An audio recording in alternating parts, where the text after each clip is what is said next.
And now, presenting His Royal Highness in the most sacred place of his room, King RRM.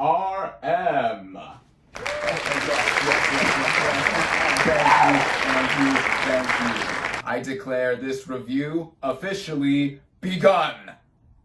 What is up, everybody? Random Man here, bringing you another video during this current quarantine era. I hope everyone out there is continuing to stay safe and be well during this unpredictable time, as I am here bringing you my review for Coming to America.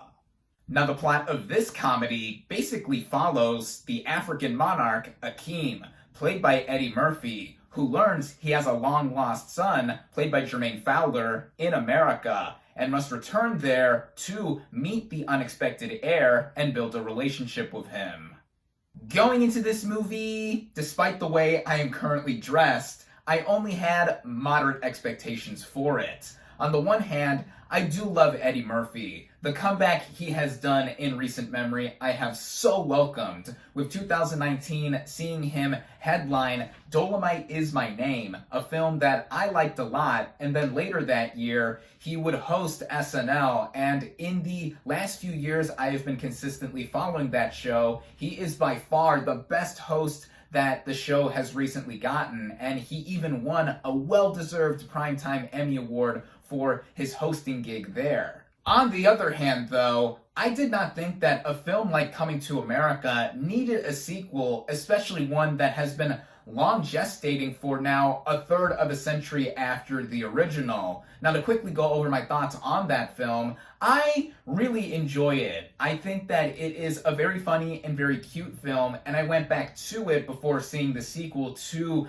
get reacquainted with the material, and yeah, I think it mostly holds up, and I can see why it has now garnered the cult classic status that it has achieved. Now, with the sequel having just recently dropped on Amazon Prime Video, I was hopeful with some details in regards to this film, such as the director of the movie being Craig Brewer, who previously worked with Eddie Murphy on Dolomite Is My Name, and two of the original writers from the first film also came back to script this new film. Plus, a bunch of the original cast members that are currently living also returned for the film in front of the camera, so that did give me some optimism. In speaking of some of those performers, starting out with the cast and their performances, we have Eddie Murphy return as Akeem, Prince, now King of Zamunda. Now, he has not lost a single ounce as to what made him so likable and funny as this character. Akeem is one of the best characters that Murphy has created for himself, and now here in the sequel to Coming to America,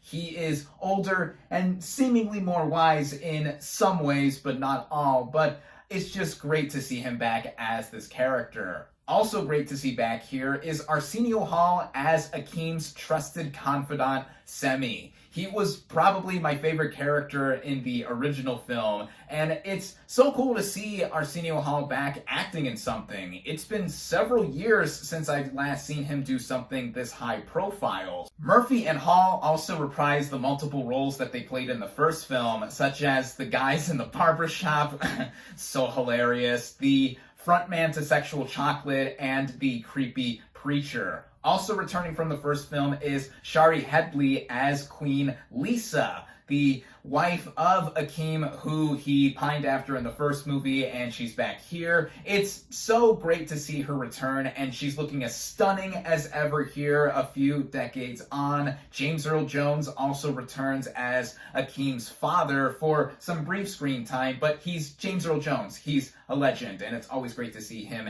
in anything. Louis Anderson returns as an employee of McDowell's. John Amos returns as Lisa's father, and then getting into some of the new players, we have Jermaine Fowler as Laval Johnson, the so-called bastard son of Akeem, and he is basically the lead for a good chunk of the movie, especially when the film mostly is set in Zamunda. And I think he's a likable enough lead for what he has to do in paralleling a lot of the same journey that his father went through in the first film. There's also Leslie Jones as Lavelle's mom, and she definitely stole the show in a lot of comedic moments here. I was a huge fan of her on SNL when she was on that show, and here she took a lot of the spotlight in good ways. Also stealing a lot of the spotlight whenever he's on screen is Wesley Snipes as General Izzy, the leader of Nextdoria, the country right next to Zamunda. And just like he showed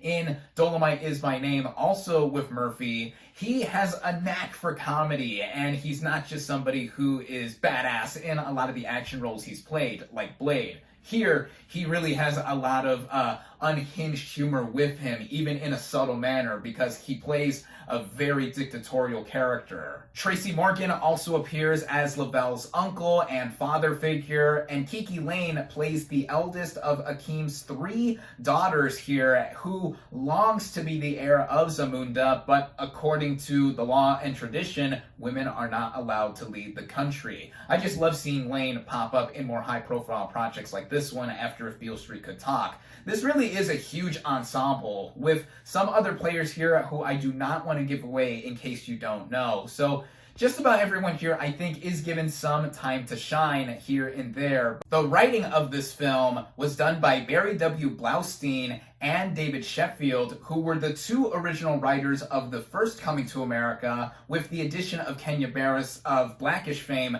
coming on to also write the script. And that was one detail that did make me optimistic for this sequel, in helping it make it look and feel like the first movie while also being a progression of the story. And in the way the movie is set up, it is very much like the first movie in many ways, just from the opening shot going into some of the setup into the actual plot. Once Akeem discovers he does have a long-lost son back in Queens, New York, as he first visited in the original movie, that is when the plot kicks off, and the film also tries to legitimize itself in being a true sequel to that first film, in not just intercutting footage of the original movie into the sequel, but also using some convincing de-aging CGI on Murphy and Hall, as if we are to believe that the events that transpired with him having this bastard son really did happen in between what we saw in the first movie. Then we are taken back to Zamunda, where the majority of the movie does take place, in contrast to the first movie, where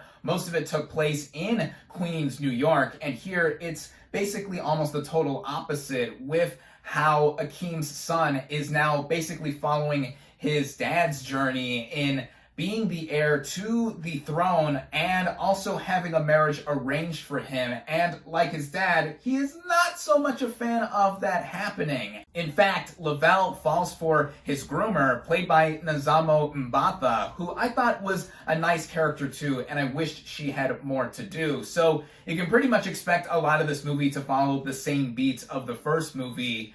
And therein lies my biggest issue with it, in it feeling heavily recycled / unoriginal in comparison to the original. And I do understand the intention of what the movie was trying to do, and looking and feeling like the first film, but there is a fine line in what is considered to be a retread and tributing what we have already seen before a third of a century ago by now. This even applies with a lot of the laughs that we are given here, as a bunch of the humor hinges heavily on whether or not you have seen the first movie. In fact, there is a recap of the first movie smack in the middle of it, in case viewers who haven't seen it are trying to get acquainted with it. And that further emphasizes how this movie does heavily rely on the original in terms of its genetic makeup and how it executes a lot of its plot beats. I was certainly entertained while watching it throughout though, and I did get a couple good chuckles here and there. One thing that people have definitely commented on with this sequel is the fact that it is rated PG-13 while the original was rated R. And having seen both of these movies almost back to back and are fresh in my memory, the first film is not really that hard of an R film, aside from the obvious language and the opening royal bath scene, which there is a hysterical callback to in the sequel.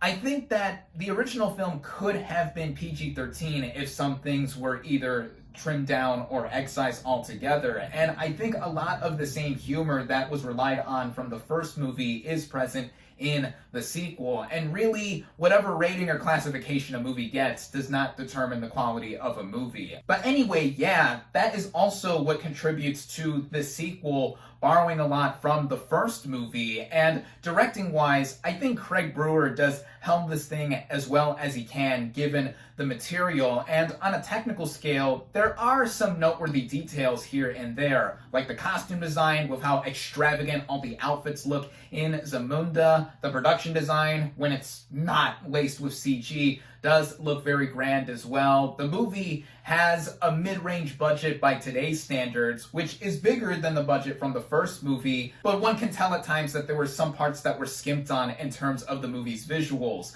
such as an obviously fake CGI lion and some backgrounds that looked a little fuzzy. I mean, they looked kind of bad. The editing and pacing I also thought was fine for what the movie had to do. It ran for about an hour and 50 minutes, and I did not think it overstayed its welcome or really had anything to complain about in terms of how it ran along, because it felt so much like the first movie anyway. And all in all, I feel that this film didn't do that much to justify its existence, other than for the nostalgia factor of die-hard fans who love the original Coming to America. I mean, as a fan of the original myself too, I did find things in there to enjoy as well, and I watched this with my dad, who fondly remembers the original, and he thought the sequel was alright, even with a lot of laughs here and there getting both of us, especially with some of the best moments of the first movie being called back to. But again, that is the big issue with this movie and what it does overall. If you already have Amazon Prime Video and are a fan of the first, which is also streaming on the platform like the sequel, then there are some things that would get you on board to watch this thing and have a good time overall, as I found it to be decent enough for what it tried to do, despite paling in comparison to the original film. For everyone else though, if you're not a fan of the first, the sequel is not going to convert you, and if you haven't seen the original and are jumping right into the sequel, there is some things that I think one can find enjoyment in, and I think that all in all, it is a film that I do cautiously recommend. My final verdict for Coming to America is 3 out of 5 stars.